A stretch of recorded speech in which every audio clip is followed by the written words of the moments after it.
The key factors of predicting performance are basically two things, is can they do the job and will they do the job? The can-do piece is basically made up of two key components, is the person's inherent potential as well as their trainable skills. So when we look at inherent potential, we're looking at can they do this naturally? So if we took a salesperson, for example, are they a natural salesperson? Do they have the natural sales DNA, as I would like to put it? Can they prospect and close? Are they coachable? Do they have any call reluctance? However, sometimes you get people who have the natural born sales DNA, but they were also trained to do the job. So they have the natural trained skills. And sometimes you get people who don't have the sales DNA, but they have the natural trained skills. So again, those two key critical ingredients are what we call the can-do component. Now the other component is called the will-do, and the will-do is made up of two key pieces. The first one is attitude. What we know about top performing people is they have a positive attitude. They see that there's an opportunity for everything. They look at everything in life as a positive. And the other key component there as well is do they work hard? And so that's what we call the effort piece. Now both of these pieces can be picked up more perhaps in a structured interview where you look at, behavioral based questions where what they did in the past, will it predict what they'll do in the future?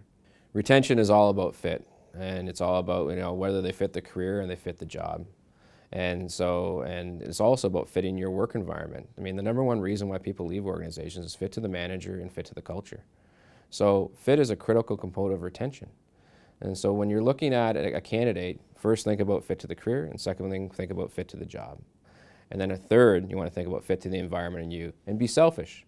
Because the first thing you need to look at is think about what are you like as a manager, what's your style like, and is that going to gel with you? And if it's not, it's probably likely not going to work.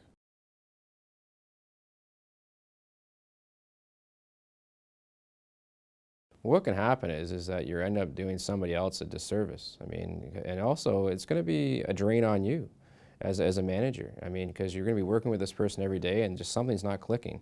And it could be they just don't fit the job, or it could be they just don't fit you in general.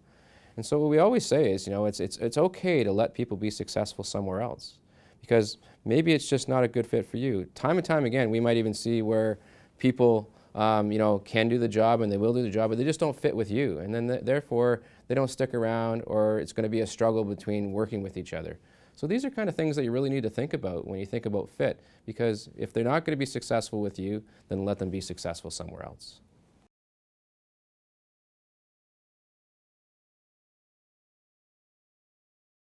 Effective retention is actually something that's really quite leading edge in the industry today. Where retention in the past typically was measured on roles, whereas what roles means is that somebody stays with us, somebody's left us. But where effective retention comes in is something that actually predicts both the top and the bottom line. Because what we're looking at in effective retention is we're looking at for people who are actually meeting your minimum production standards and also staying with you. So if they meet your minimum production standards, then they're considered to be retained. If they don't, then they're not considered to be retained. So that's really what effective retention is. It's making sure that we both predict performance and retention together. Companies have production standards, right? And those production standards need to be met. If they're not met, then we don't consider them to be retained on our books, because they're actually costing us money, they're not making us money. And so the key is that every year you have new production standards that you need to meet, and if you want to be considered to be retained in our company and meet our bonus structures, then you need to meet our standards in order to be considered to be retained. We call it show me the money.